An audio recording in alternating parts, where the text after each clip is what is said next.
Hey everyone, thanks so much for stopping by the channel. I'm Joe, and on this video I wanted to take you along my very first startup on this 8 kilowatt toolbox tool diesel heater from Hcalory. We'll be covering the overall specs of the unit, how to start it up, and how easy it is to operate.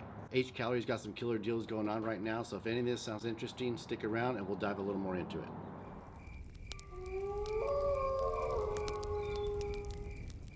This is the new 8 kilowatt toolbox tool diesel heater from Hcalory. The older version had the fuel tank installed on the outside, and this one now has it installed on the inside with a few added features. It's 18.9 inches long by 8 inches wide, and it's 14.9 inches high. It came with everything you need. Everything you see attached to it came with it. All you're going to need is a screwdriver and some type of a device, cell phone preferred, so you can download the app to be able to control it. But this also came with a remote control. This can be powered up two different ways. You can hardwire it to a battery using this cable provided, or you can hook it up via the power outlet that they supply as well into a power station. Here we're using the Vitomin 1800. Now these currently are on sale. They're going from $239.99 to $199.99, and I'll also be leaving a 15% off discount code down in the video description box below in case you guys want one of these. All right, let's get this filled up with diesel and fire it up.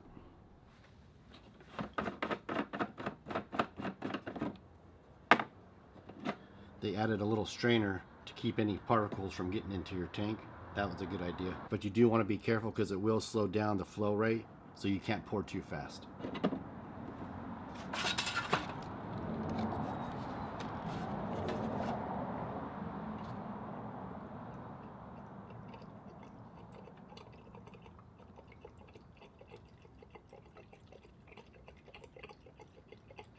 I think we'll go ahead and open up this door, that way we can see the fuel tank and find out where we're at. You do that by popping up with the two top tabs. And there's the fuel tank.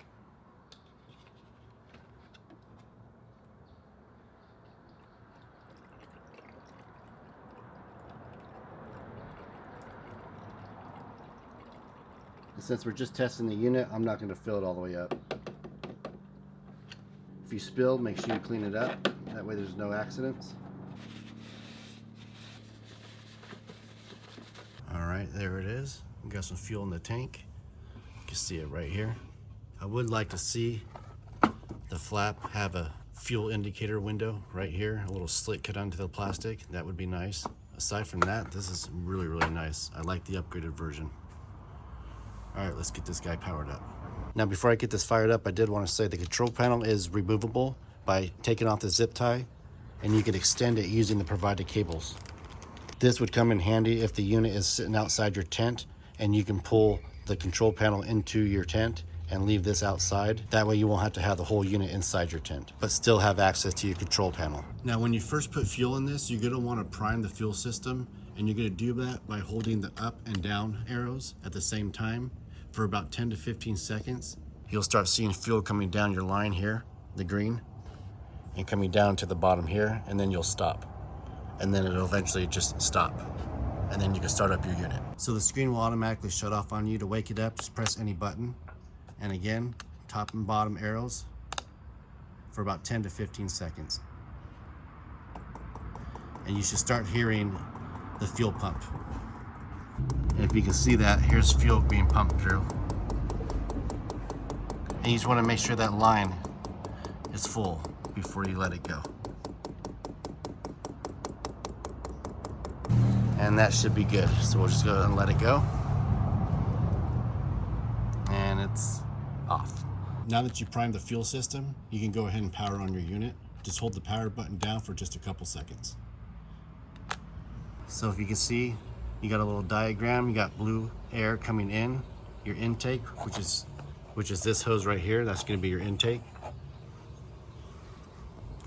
And then you got the glow plug symbol, which is showing you that it's warming up, and it's going to start igniting the fuel in the fuel chamber, which is going to start a combustion and give you your heat.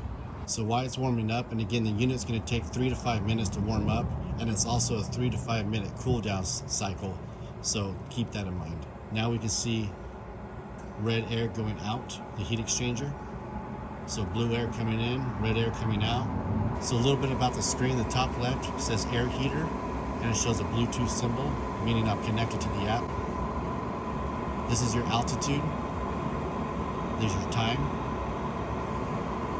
What level your heater's on. Right now it's warming up, so it's going to kind of kick up kind of high. This is your glow plug. And you'll also have a little indicator showing your fuel pump when it's clicking on. After doing some initial checks and making sure there's no leaks and everything looks good, you can go ahead and close up your door.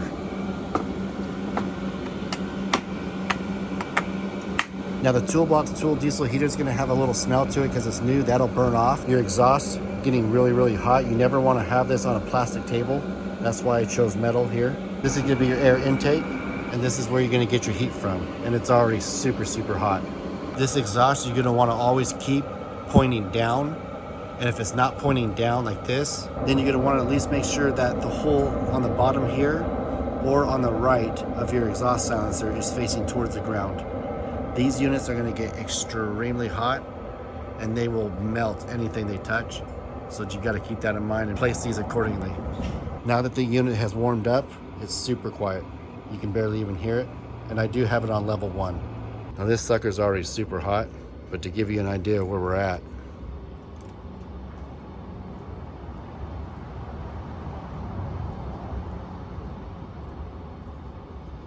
we're at 133, I think it's seen.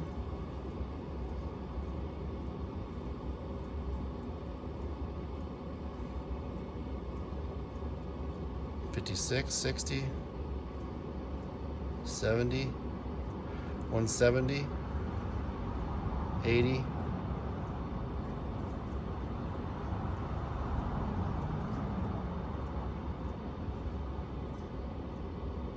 Let's say what, around 180, which is good. And the exhaust silencer is showing 92. And then right out the machine, we're looking at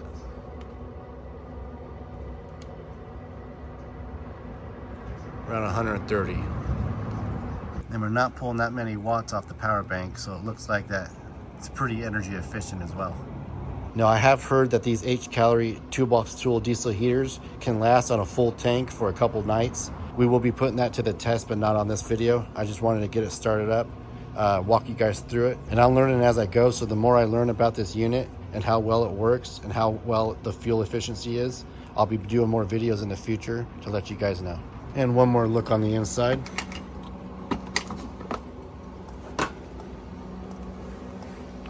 Very nice little setup. Anything that's hot is wrapped and coated and protected.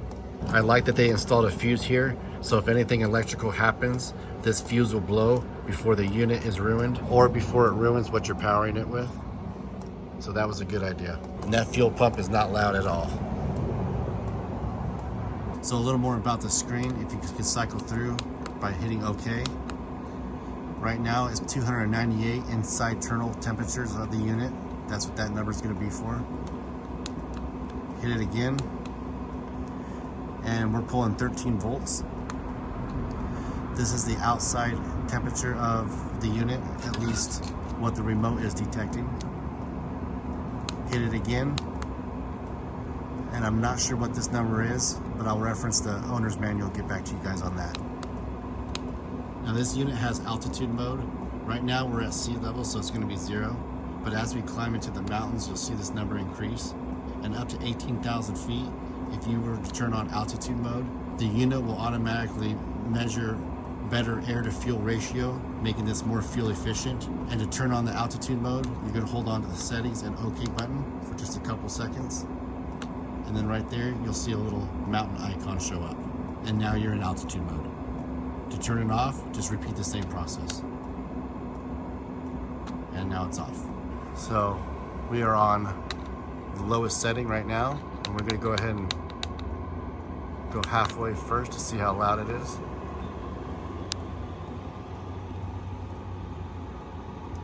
Yeah, that's pushing out a lot of heat.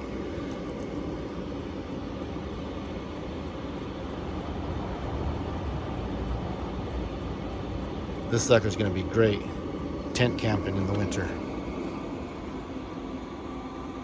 So this can be controlled by the remote control and or app. The remote, you just power it on, the side button here, and it's gonna let you know exactly where we're at. You got a carbon monoxide detector on the unit itself, and you also charge it via USB Type-C right here on the bottom. And it's got an internal battery. You can't now replace it. It'll also tell you your temperature of where this remote is. Let's go all the way to number 10, which is max. I mean, this isn't loud whatsoever. And for the warmth that this is gonna bring to your environment, definitely well worth it. You go ahead and turn it down, put it back to number 5. You can control your temperature, Fahrenheit. So right now it's 87. Shows you the indicator on the bottom of your charge on your remote right here. Parts per million, that's gonna be your CO reading. It's reading 0 because, I mean, we're outside. If we had an enclosed environment, or if I had this by that exhaust, you'll see that climb. And just to give it a little test, let's go ahead and see what happens.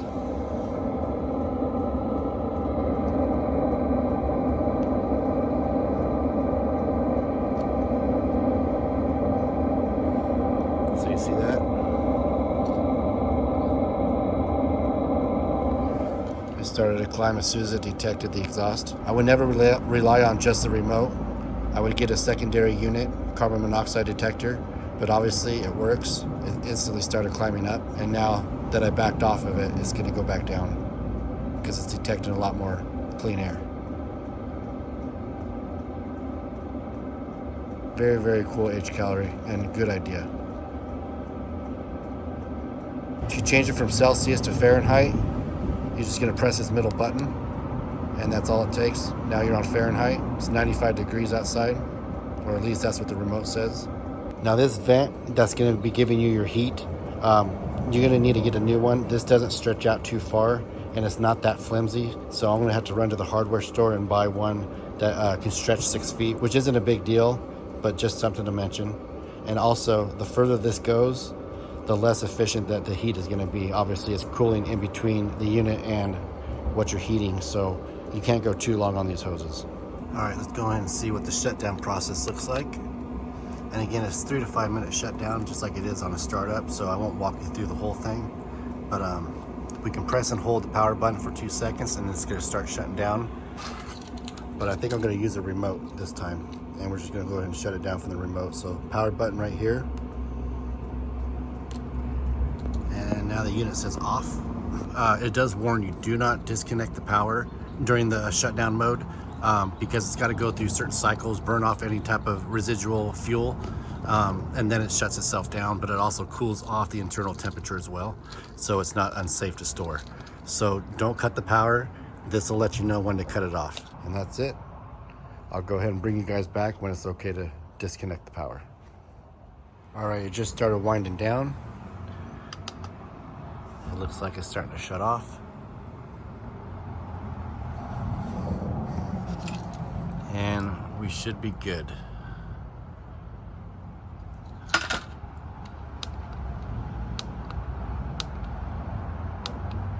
So yeah, the unit's all the way off. So now we can go ahead and disconnect power, or I can just come over here and shut that off. And then we'll lose power. So that's a real quick look at the 8 kilowatt Toolbox tool diesel heater from Hcalory. I really love this heater. It's my very first one to own. It was super easy to set up and understand and operate, so it's extremely user friendly. Very fuel efficient, as I've been out here running it for about 45 minutes filming, and I've hardly went through any of the fuel at all. Again, these are going for $240 USD, but down to $199 on sale on their website. And down in the video description box below, I'll be linking a 15% off discount code that you could apply to that $199. I'll be having more on this Toolbox tool diesel heater from Hcalory here soon. I'd love to get some feedback on this heater. This is my very first one. I don't know if any of you guys have anything similar or have any experience with Hcalory, but I'm absolutely loving this, and I think this would be a great unit for anybody wanting to stay warm during winter. And it can be used for many different scenarios. I wanted to thank Hcalory for sending me this unit for review. I really do love it. And also, guys, they have an upgraded version better than this one. It's more square, supposed to be waterproof, that they have on their website if this setup is not something that you like. Thank you again so much for stopping by. I really do appreciate your support, and I'll see you guys on the next video.